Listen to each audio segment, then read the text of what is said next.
Hello everyone, আসসালামু আলাইকুম। আজকে বাহিরে প্রচন্ড গরম, অনেক রৌদ্র উঠছে, সেজন্য ভাবলাম ঠান্ডা ঠান্ডা কিছু খাওয়া যায়। কি খাওয়া যায় ভাবতে ভাবতে ভাবলাম যে পান্তা ইলিশ খাওয়া যায়। চলেন শুরু করি, সবকিছু রেডি করি। এখন দুপুর 12টা বাজে, আর এদিকে আমার গরম ভাতও রেডি, কারণ ঠান্ডা ভাত নাই, সেজন্য গরম ভাতই পানি দিয়ে রাখবো। আর একটু আগ থেকে পানি না দিলে দেখা গেছে যে ফিলিংসটা আসবে না যে এটা ঠান্ডা ভাত, পান্তা ভাত।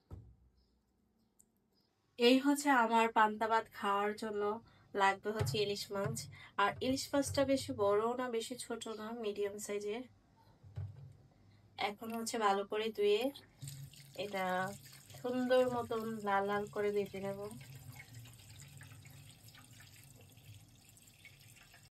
এইদিকে আমি মাছটা সুন্দর করে ধুয়ে নিয়েছি। এখন হলুদ লবণ দিয়ে ভালো করে মাখিয়ে নিব।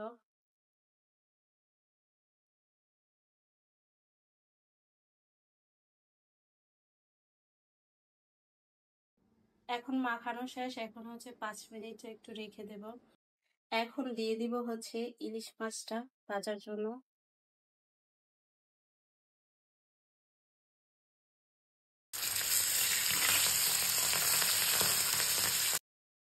এখন দিয়ে দিব 3টা শুকনা মরিচ, কারণ পান্তা ভাতে মরিচ ছাড়া হবে না।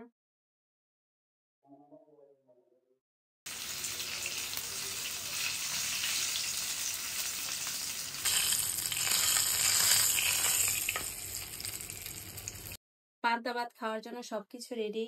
এই পান্তা ভাত আর মাছ ভাজা। মাছ ভাজার সাথে 3টে শুকনা মরিচ, পেঁয়াজ, আর মুরগির মাংস। মুরগির মাংস মাত্র 2 টুকরা নিব।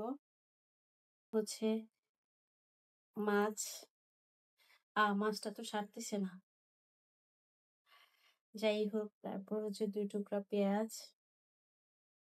আর দিয়ে দিব 2টা শুকনা মরিচ, আর 2 টুকরা মাংস নিব।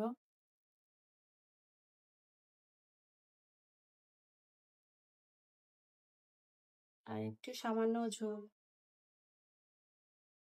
খাবার সাজানো কমপ্লিট, এখন খাওয়ার পালা।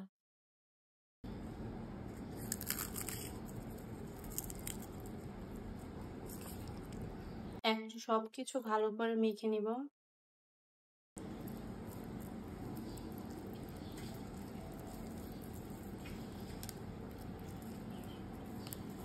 মাংসগুলো ঝোড়া ঝোড়া করে ভালো করে সবকিছু মেখে নিব। এখন খেয়ে বলবো কেমন হয়েছে। বিসমিল্লাহ। অনেক মজার। অনেকে পান্তা ভাত পছন্দ করে না, কিন্তু আমার কাছে পান্তা ভাত খুব ভালো লাগে। বিশেষ করে মায়ের হাতে পান্তা ভাত। যেদিন ভাত থাকতো এক্সট্রা, সেদিন সকালবেলা বাসি তরকারি, আর বিশেষ করে ডালের বড়া থাকতো বা অন্যান্য ভর্তা থাকতো, তখন এই পান্তা ভাতটা আরো মজা লাগতো। আর সবারই একসাথে নিয়ে বসে খাওয়াই দিত।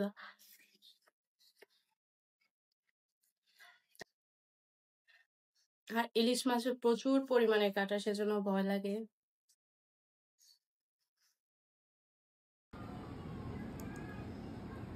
সবাই এভাবে একটু পান্তা ইলিশ খেয়ে দেখবেন। আর মজা না হলে অবশ্যই কমেন্টে জানাবেন। আশা করি মজা হবে। এই ছিল আমার আজকের আয়োজন।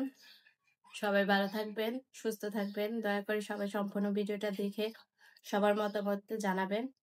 সবাই ভালো থাকবেন। আল্লাহ হাফেজ।